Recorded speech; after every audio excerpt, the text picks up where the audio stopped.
Number one channel के number one show साजिश में आपका स्वागत है। मैं हूं आपके साथ सपना शुक्ला। आज बात सबसे पहले इजराइल की। रिपोर्ट है कि इजराइल ने युद्ध की कई बातों को छुपाया है दुनिया से। दावा किया जा रहा है कि हमास से लड़ते हुए इजराइल के इतने ज्यादा सैनिक मर गए हैं कि सही आंकड़े तक नहीं जारी किए जा रहे हैं। रिपोर्ट तो ऐसी भी है कि इजराइल ने जितने सैनिकों के मरने की बात मानी है उससे 10 गुना ज्यादा फौजियों की मौत वहां हुई है।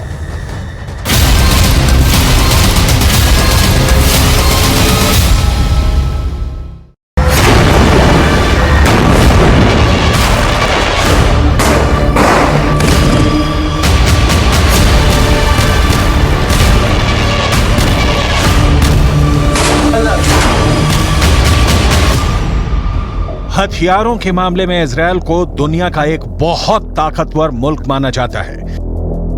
इजरायल का एरो एयर डिफेंस इतना ताकतवर है कि इजरायल दावा करता है कि अगर 2000 किलोमीटर दूर से भी कोई मिसाइल इजरायल की तरफ लॉन्च होती है तो मिसाइल लॉन्च होते ही इजरायल का एयर डिफेंस सिस्टम एक्टिव हो जाता है। जब तक इजरायल अपनी एयरफोर्स के माध्यम से गाजा पट्टी पर बमबार्डिंग करता रहा, तब तक इजरायल के सैनिकों के मारे जाने की संख्या का आंकड़ा लगभग स्थिर रहा। लेकिन जैसे ही इजरायल ने अपना ग्राउंड ऑपरेशन शुरू किया, इजरायल के सैनिकों की मौतों की संख्या लगातार बढ़ती गई। लेकिन अब जो समाचार फिलिस्तीन के अखबार छाप रहे हैं उससे ऐसा लग रहा है कि इजरायल की सेना और इजरायल की सरकार इजरायल के सैनिकों की मौत के आंकड़ों को छुपा रही है।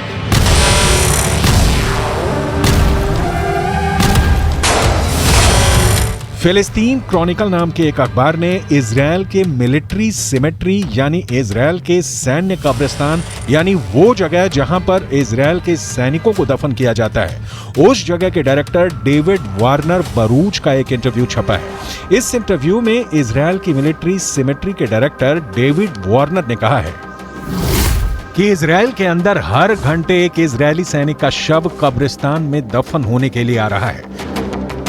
इस इंटरव्यू को फिलिस्तीन के अरब देशों के अखबारों ने हाथों हाथ लिया और यह दावा किया कि इजरायल के सैनिकों की मौत का आंकड़ा आधिकारिक आंकड़े से कहीं ज्यादा है।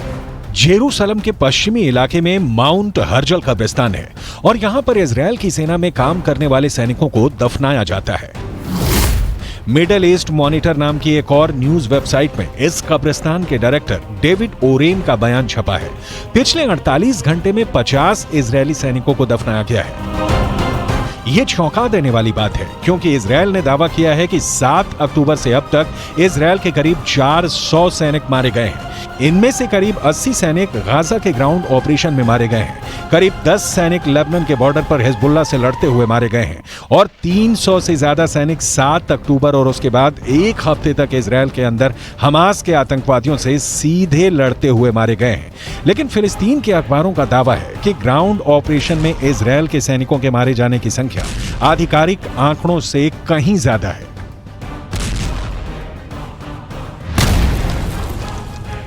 अगर इजरायल के मिलिट्री सिमेट्री यानी सैन्य कब्रिस्तान के डायरेक्टर डेविड वारेन के आंकड़ों को सही माने और इस हिसाब से अनुमान लगाएं कि हर घंटे में एक सैनिक की मौत हो रही है, तो इजरायल के ग्राउंड ऑपरेशन को लगभग 30 दिन हो चुके हैं। एक दिन में 24 घंटे होते हैं यानी 30 दिन में 720 घंटे होते हैं। अगर इजरायल के सैन्य कब्रिस्तान के डायरेक्टर के मुताबिक हर घंटे में एक सैनिक की मौत हो रही है, तो इसका मतलब यह है कि अब तक ग्राउंड ऑपरेशन से 30 दिनों में 720 सैनिकों की मौत हो चुकी है। यह सिर्फ एक अनुमान है, इसकी पुष्टि नहीं की जा सकती है।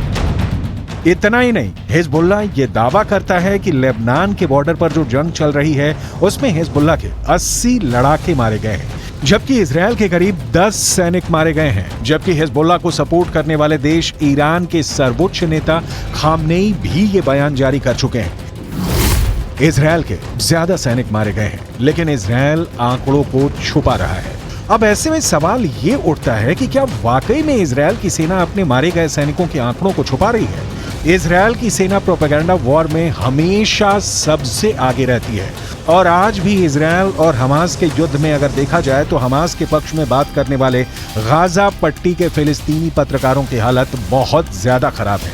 गाजा पट्टी के अंदर लगातार हुई बमबारी में अब तक करीब 45 पत्रकार मारे जा चुके हैं जो फिलिस्तीन के मुद्दे को कवर कर रहे थे। अब ऐसी स्थिति में गाजा के संचार तंत्र पर इजरायल का 75% कब्जा है और इजरायल जो चाहता है वही सूचना गाजा से बाहर निकलती है, क्योंकि गाजा के अंदर इजरायल की सेना अपनी पकड़ को मजबूत कर रही है।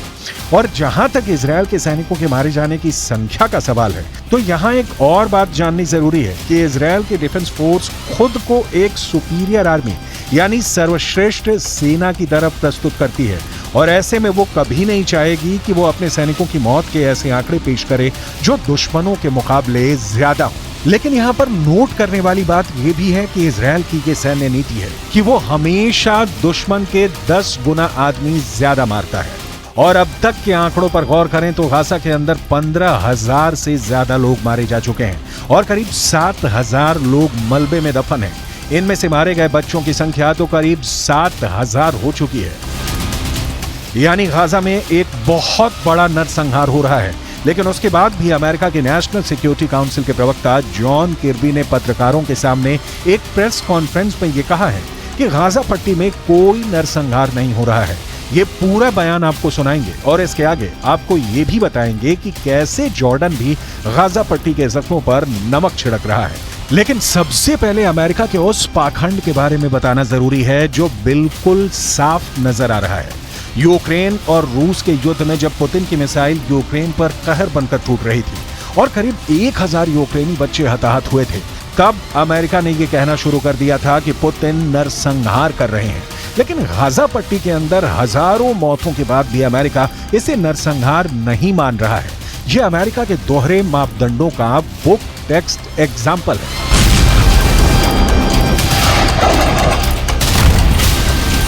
Hamas wants, make no mistake about it, is genocide.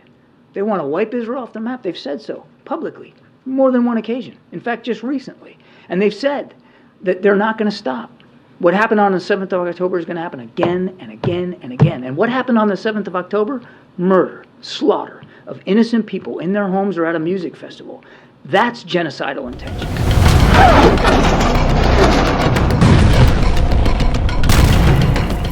Malaysia के प्रधानमंत्री अनवर इब्राहिम ने कहा है कि यूक्रेन की घटनाओं को नरसंहार मानना और गाजा पट्टी की मौतों को नजरअंदाज करना वैश्विक पाखंड है।